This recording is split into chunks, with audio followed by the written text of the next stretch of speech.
साथियों, नमस्कार।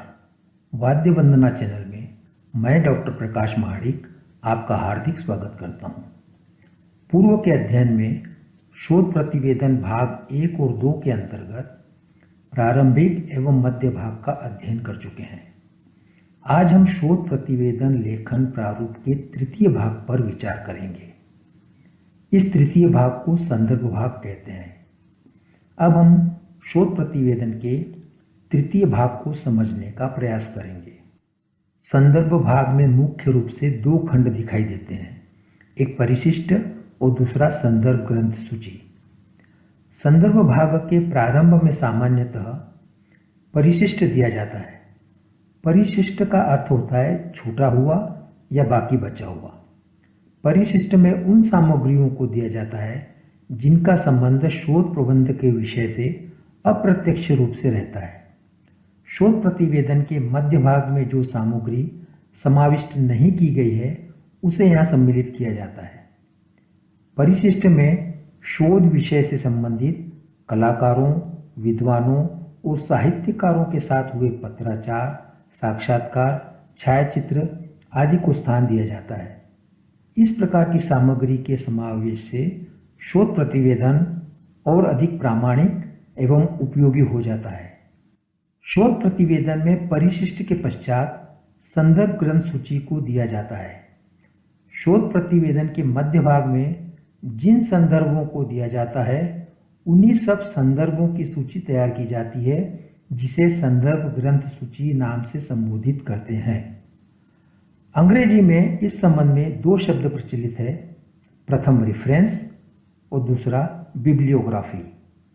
इन दो शब्दों में जो अंतर है उसे समझ लेना उचित होगा। प्रथम रेफरेंस को समझते हैं। शोध प्रतिवेदन में वास्तव में जो संदर्भ दिए जाते हैं उन सब के स्रोत की जो सूची तैयार की जाती है उसे रेफरेंस कहते हैं। यह सूची क्रम संख्या या वर्णानुक्रम से बनाई जाती है। बिब्लियोग्राफी का क्षेत्र विस्तृत है। जिन कृतियों से नई कल्पना प्राप्त हुई हो या प्रेरणा मिली हो और जिनको वास्तविक रूप में संदर्भित नहीं किया गया हो, ऐसे ग्रंथों को भी जब ग्रंथ सूची में स्थान दिया जाता है तब उसे बिब्लियोग्राफी कहते हैं। उल्लेखनीय है कि यह सूची केवल वर्णानुक्रम से ही तैयार की जाती है। शोध प्रतिवेदन में हमें अपनी बात को तर्क और प्रमाण के साथ प्रस्तुत करना होता है, अतः हमारे लिए रेफरेंस शब्द अधिक उपयोगी है। विश्व में संदर्भ देने की विभिन्न पद्धतियां प्रचलित है।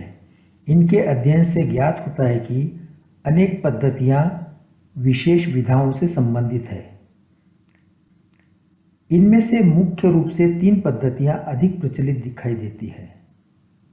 APA अर्थात American psychological association, CMOS Chicago manual of style, MLA अर्थात मॉडर्न लैंग्वेज एसोसिएशन।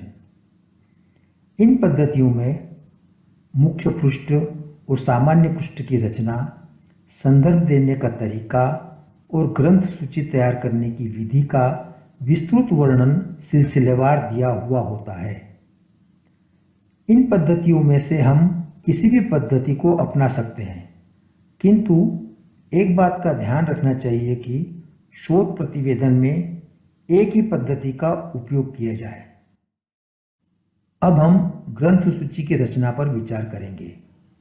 इसके अंतर्गत ग्रंथ सूची में संदर्भ के स्रोत की जानकारी के लिए कृति का नाम, लेखक का नाम, प्रकाशक का नाम एवं स्थल, संस्करण आदि सहित प्रकाशन वर्ष को समाविष्ट किया जाता है।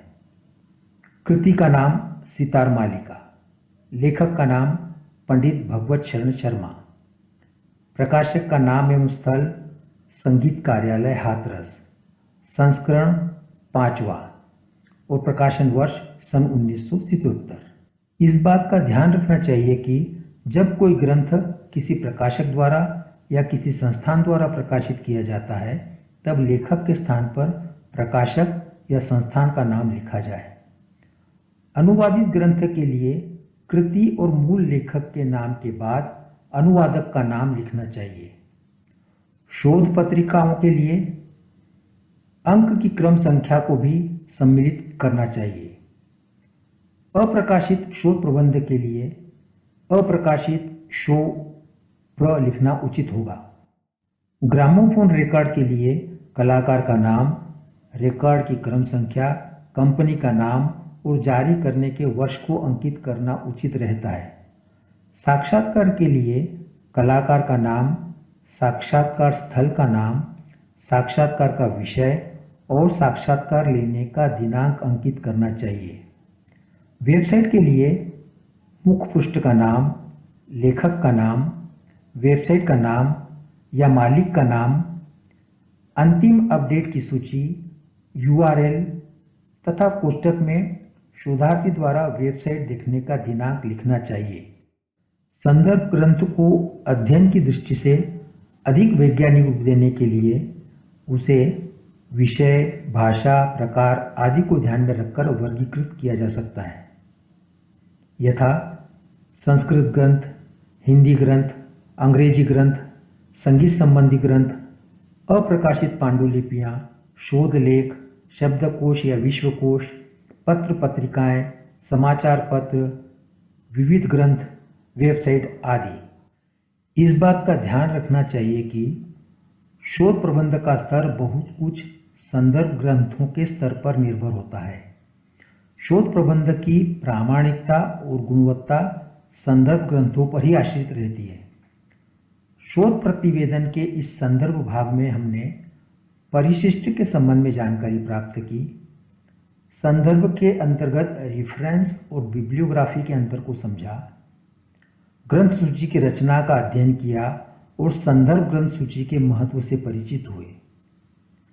आपने इस वीडियो का अवलोकन किया, इसके लिए हार्दिक धन्यवाद। आपका दिन शुभ हो।